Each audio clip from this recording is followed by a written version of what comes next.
Hey, RetconRaider here, and welcome back to episode 53. It looks like we're hitting the ground running today because on the way back to Weedmark we were ambushed by a group of goblin wolf riders. So we'll consider this our warm-up. Okay, it looks like we're just up against 9 wolf riders, which makes it a little surprising that they were gutsy enough to ambush us, considering that we're a full company of 20 armed men. But I suppose I certainly can't complain about easy experience points. They're spreading out in their usual pincer formation here, so let's start pelting them with some ranged weaponry. Fox is up first. He fires straight through the ranks, taking a goblin rider's ear off with his first shot and sinking an arrow through his leg with the second. Mark considers his options, then fires through the ranks. He puts an arrow through a rider's arm, then kills both the wolf and rider with a flurry of follow-up shots. Rowan puts a shot over a rider's head. Woe prepares for the riders incoming on our south flank.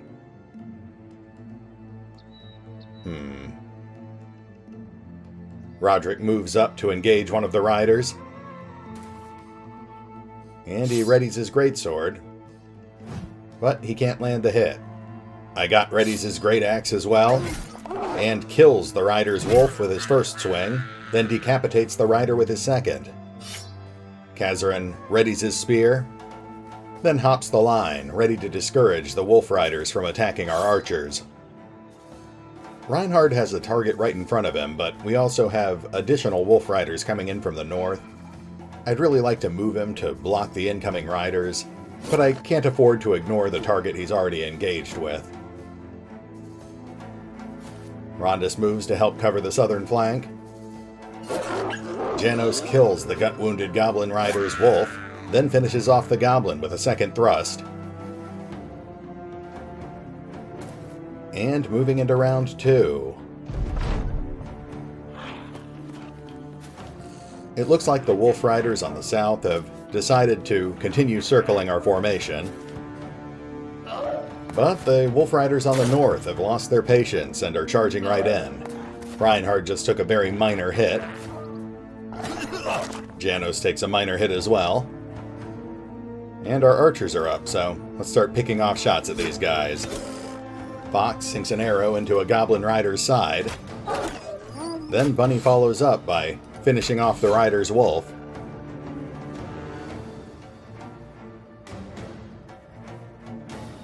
Potato turns his attention to the north. He carefully moves up and fires through the ranks, sinking an arrow into a goblin's leg. Rowan takes aim, plants a crossbow bolt in a goblin's kidney.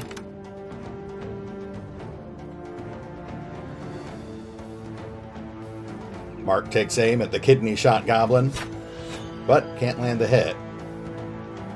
Roderick takes another quick swipe at a rider, but the pesky little thing is just too nimble. Finally tiring of holding back, Rondis begins to aggressively advance on the goblins who are circling our southern flank. Igot begins advancing on the goblins to our north. Gilraen keeps his spear at the ready, protecting the archers. Reinhard moves up to re-engage, cutting down a goblin wolf, and putting his spear through the dismounted rider's hand. Janos readies his great hammer, then uses it to dismount a goblin wolf rider, killing the goblin in the process. And round 3. One of the dismounted riders rushes Rondis. Another dismounted rider engages Rowan and then retreats again. The 2 remaining riders on our south flank decide to bolt into the bushes. Roderick takes a few hits from his foe.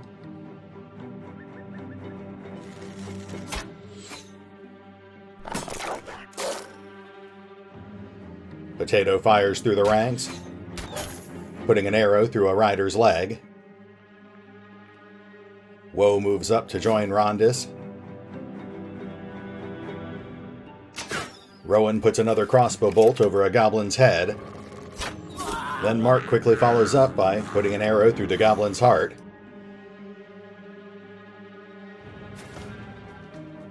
Roderick continues to fight back against his stubborn foe, once again readying his greatsword, finally dispatching the goblin's mount.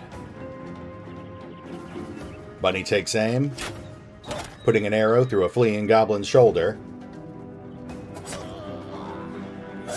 Rondus puts his dagger through his foe's neck, then cuts him down with a follow-up swing. Igot finishes off the last goblin on our line, then moves up and finishes off a riderless wolf as well. Kazarin moves up, engaging one of the fleeing riders, and the rest of the company quickly follows his example, rushing after the last two riders. Moving into round 4. One of the riders viciously attacks Kazarin, but the other makes good his escape. Our archers start moving up, hoping to draw a line of sight. But it looks like the melee fighters will be handling it from here.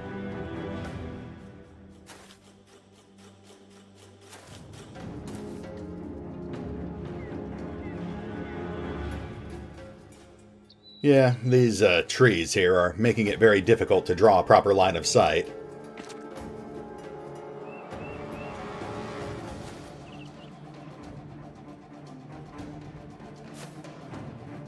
Our frontliners start moving up. Woe is the second to engage, with Rondus following right behind him. It'll take some time for the rest of our frontliners to get there. Oh, but Kazarin is up. He readies his dagger, then plunges it into his target, collapsing one of the goblin's lungs. Moving into round 5. The rider lashes out, landing a light hit on Woe, and maneuvers towards the nearest archer.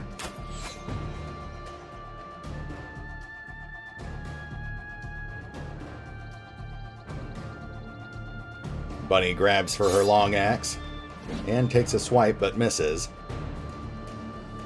Woe moves up, readying his own pike, and plunging it through the goblin's side, breaking his morale.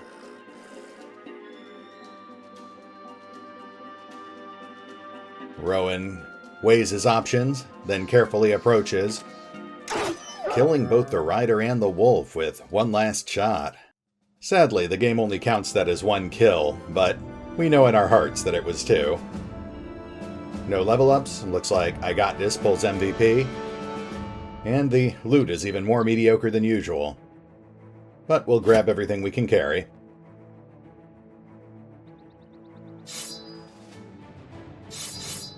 Now it's time to finish our trek back to Weedmark, where we'll hopefully find one last noble contract waiting for us.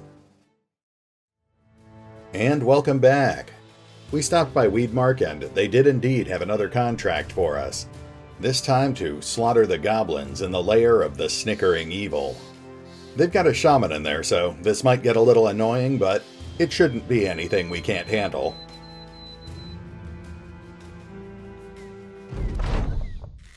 Yikes, that is a large group of goblins. Looks like we're up against, what is that, 10 skirmishers, 6 ambushers, and 1 shaman. We're definitely going to have... okay. We're off to a bit of a rough start here. Alessandro has already taken a poison arrow. Now the skirmishers are rushing our line. Fortunately, it does look like a lot of these skirmishers don't have shields. That should make things a little easier.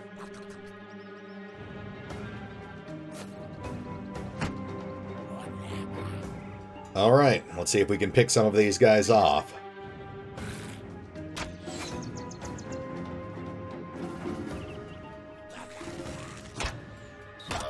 Wojtek puts an arrow through an ambusher's lung. The shaman tangles up our north line with a bunch of summoned brambles. Potato finishes off the lung shot ambusher, then puts a second arrow through a skirmisher's hand.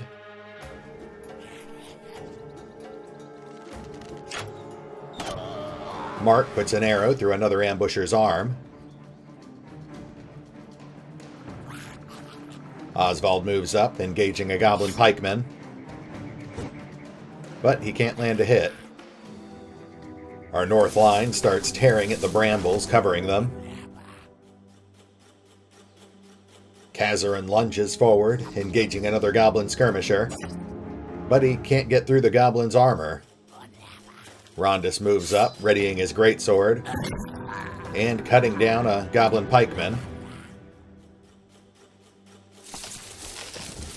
Reinhard breaks free of the brambles, as does Janos.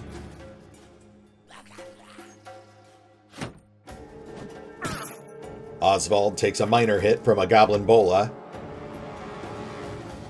Henry moves up to provide cover for our archers.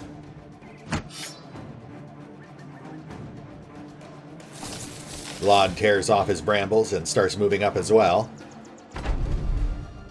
And the ambushers are up. Poisoned arrows start flying through the air. One bounces off of Oswald's armor. Another bounces off of Rondus's plate. Goblin nets begin cascading over our lines. Both Janos and Reinhard are immobilized, as is Vlad.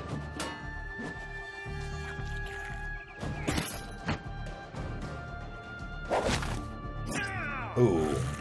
Gilraen takes a nasty arm wound as his foe finds an opening in his armor.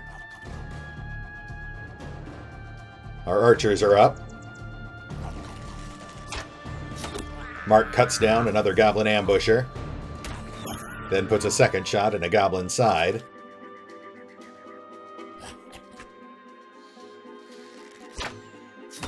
Potato drops a third ambusher.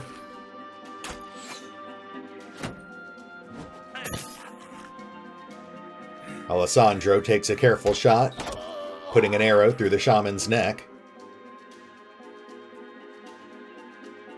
Then Wojtek takes aim, hoping to finish the shaman off. But, still struggling with the brambles, he's unable to land the hit. Oswald is up. He darts forward, engaging another skirmisher. Eraton ducks forward, engaging two goblin skirmishers, tearing the armor off of one of them with a spear thrust.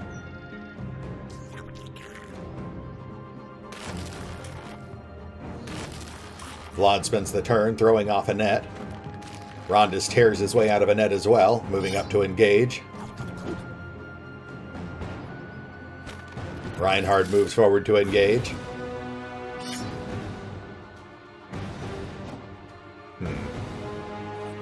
Not landing a lot of hits here.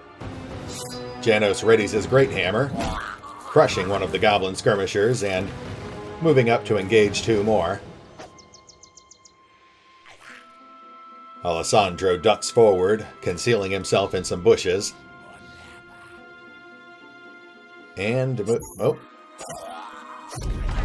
Eraton cuts down a fleeing skirmisher. The ambushers finally get a lucky shot through Oswald's armor, poisoning him.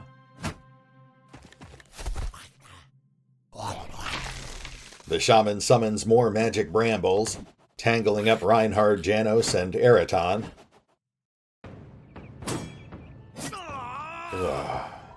Gilraen takes another nasty wound from his opponent. This time his side's been pierced and he's down to about a quarter health. We're definitely going to need to pull him back.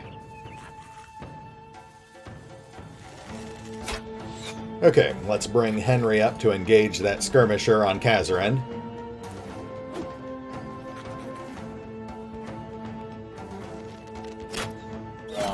Mark takes down ambusher number 4. Potato moves up, firing past Gilraen. Wojtek takes careful aim and puts an arrow through a skirmisher's kidney. Eraton readies his throwing axes. but doesn't land any hits. Vlad moves up, puncturing a goblin's lung with his pike.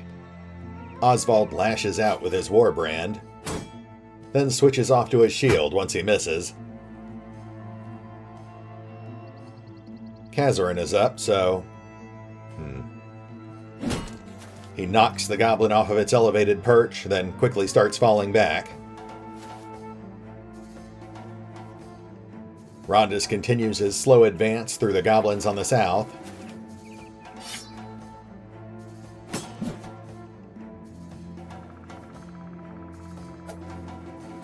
Reinhard lashes out at the goblin in front of him, killing it, then tearing his way free from the magic brambles. Janos struggles with his brambles as well, but is unable to break himself loose. Round 4.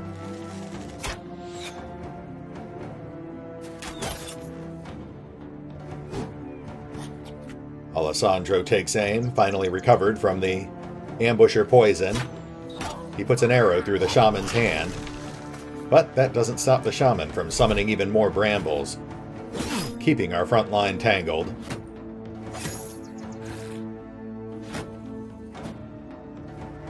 Taking a lot of light hits here. Most of it's going to our armor, but a bit of it's starting to do health damage. Henry leaps onto an elevated position, then plunges his dagger into a goblin skirmisher's chest.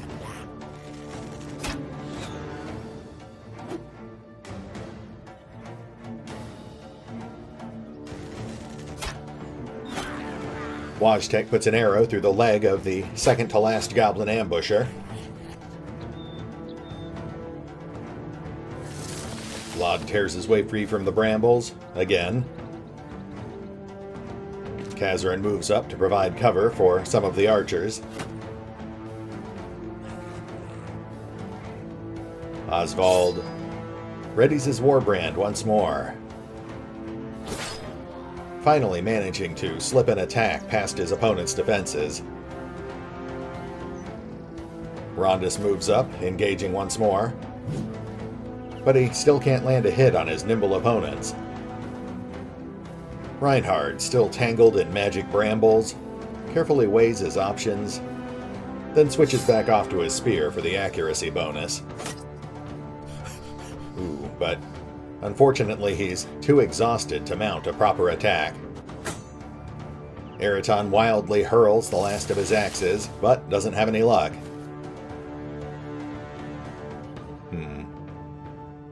And moving into round 5.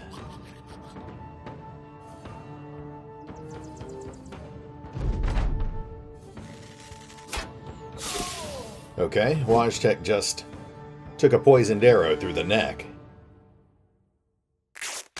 Alessandro holds fire for a moment, using his turn to quickly bandage Wojtek's wound.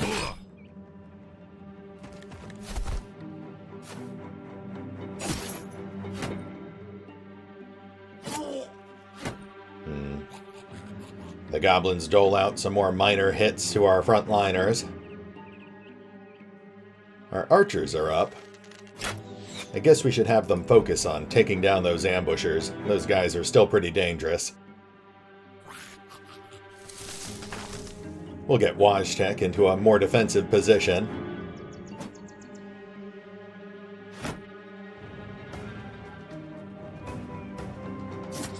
Henry finally cuts down the skirmisher that managed to wound Gilraen.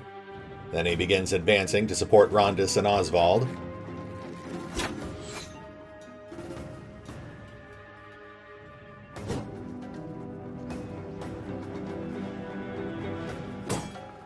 We've really lost a lot of momentum here. We're not landing a lot of hits, and we're starting to take a lot of minor wounds. Eraton switches back off to his dagger, tears his way free from the brambles. Rondis smashes his greatsword into a goblin skirmisher's shield. There we go. Janos finally crushes another goblin skirmisher, but he's too exhausted to press the assault.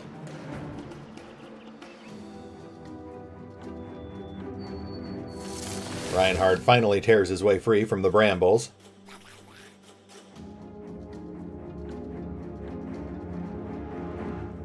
And I think that's about it for the turn. We'll do a little end-of-round maneuvering here, and then it's time to move into round 6.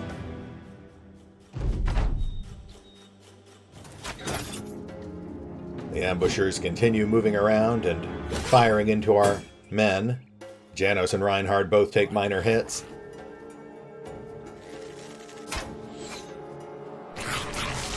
The shaman continues to summon up an endless supply of magic brambles. Our archers still can't land any hits. Oswald just took a little more armor damage.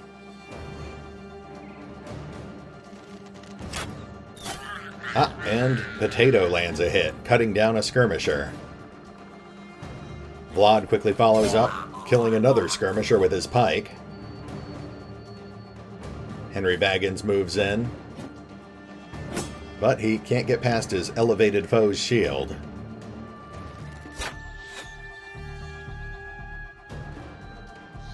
Oswald lashes out, slicing open his opponent's leg. Too exhausted to take another swing with his warbrand, he switches off to his dagger and finally cuts down the goblin he's been struggling with. Eraton moves up, engaging the shaman. Reinhard takes a moment to recover. Rondus runs down one of the fleeing ambushers. Janos is too exhausted to break free from the brambles this time. Vlad tears his way free, then moves up, preparing for next round. Speaking of which, moving into round 7. The shaman covers Wajtek in bees. Well, that's annoying.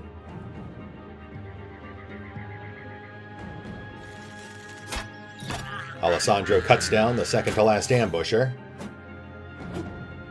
The other ambusher desperately lashes out at Rondus with his dagger.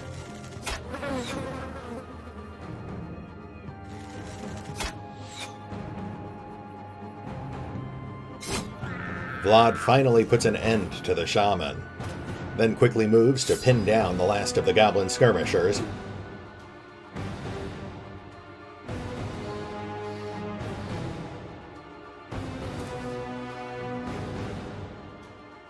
Henry moves up behind Rondus.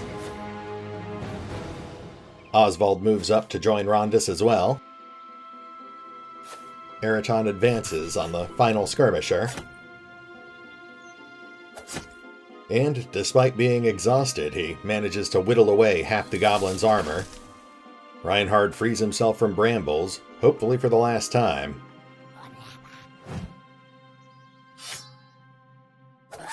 Rondus takes a couple of swings at the ambusher, putting him down with a dagger strike. Janos frees himself from the brambles as well, and moving into round 8. Seeing that the battle is lost, the last goblin pikeman turns and runs, and the raiders quickly give chase. Unfortunately, that last goblin has a bit of a lead on us, so I'm not sure if we'll actually be able to catch up with him. Let's skip forward a bit. Round 10. Multiple raiders have managed to engage the goblin pikeman, but he makes a break for it, and he's gone. Well, at least we killed most of them. It was definitely a hard-fought battle. Kazarin's going to be on the bench for a few days. And it looks like Potato pulls MVP with 3 kills. The loot's nothing spectacular, though we did pull a couple of treasure items here. That should get us 600-700 gold in town. We'll also pick up the majority of these goblin weapons, and we've still got room to spare, so let's pick up some garbage.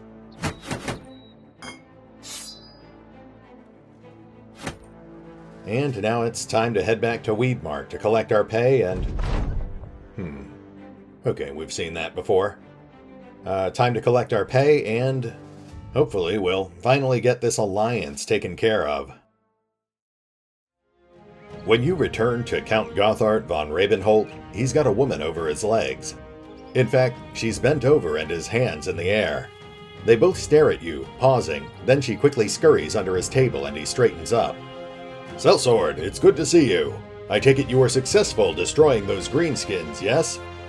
The poor lady bumps her head underneath the desk, but you try to pay it no mind as you inform the man of the expedition's success. He claps his hands, looks to stand, then thinks better of it. "If you would, your payment is on the bookshelf behind me." He smiles awkwardly as you retrieve it.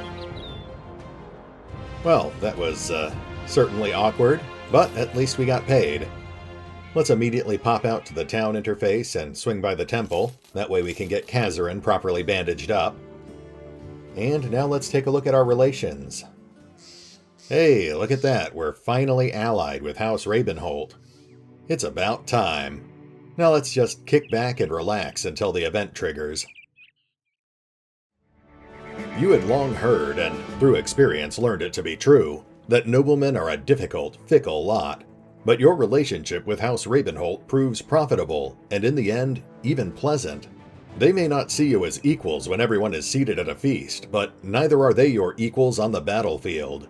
Having earned their trust through hard work and commitment, the Retcon Raiders have finally been acknowledged as a trusted ally of House Ravenholt. One benefit of this station is that your men are allowed a worthwhile browse through the noble's armory. A few bitter partisans may call you lapdogs for allying yourselves with the nobility and presenting their banners on your shields, but never to your face. That nets us the usual boost to renown and morale, and it gets us a small assortment of unique armor. This gear is technically all unique, but I think it's just cosmetic variants of already existing gear. Still, that gets us our first real great helm, as well as another reinforced mail hauberk and a handful of shields. I suppose the only real complaint I have is that, even though we're allied with House Ravenholt now, there's no way for us to get more of this armor. That means that we could never have all of our men flying House Ravenholt's colors at once. And if we lose any of this gear in battle, it's basically gone forever. At any rate, I'll need to go through our roster and see if any of our men actually have enough stamina to wear this into battle, so I think this is a good stopping point. Next time, I think we'll celebrate our new noble alliance by taking another walk out into the wildlands. I'll see you then. Hey, RetconRaider here. Well, we finally finished our latest ambition. It was definitely more work than I had initially anticipated, but at least the rewards were worth it. Not only did we get 2 pieces of top-tier armor, but I think that an alliance with House Ravenholt also increases the amount of gold they'll offer during future contract negotiations. Aside from the practical value of our new gear, I'll also say that I'm quite pleased with the appearance of this particular clan's armor. The yellow and green color scheme is decent, but the draconic-themed helm is fantastic, especially considering that we'll be going dragon hunting in the near future. Oh, speaking of which, now that we're done playing with the noble houses, at least for the time being, I'll be spending a chunk of our gold on supplies so we can start planning another expedition into the wildlands. That's where the player will generally encounter the biggest strongholds, which make for some pretty tough fights, but also have the highest chance of offering unique rewards. If we're lucky, we'll find a unique relic or two, and if we're even luckier, we might even stumble across our first lindworm. Though, I guess we might not feel very lucky if the thing just ends up eating us. Still, I'd at least like to give it a shot, and we can always run away if things go too poorly. At any rate, I've got some inventory management to take care of, and I think the men have definitely earned another round of drinks.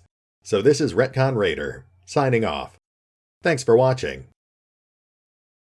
Oh, and remember, although I do love playing Battle Brothers, you can find out more about the game by visiting the official website or the FanRun Wiki. Links are in the description.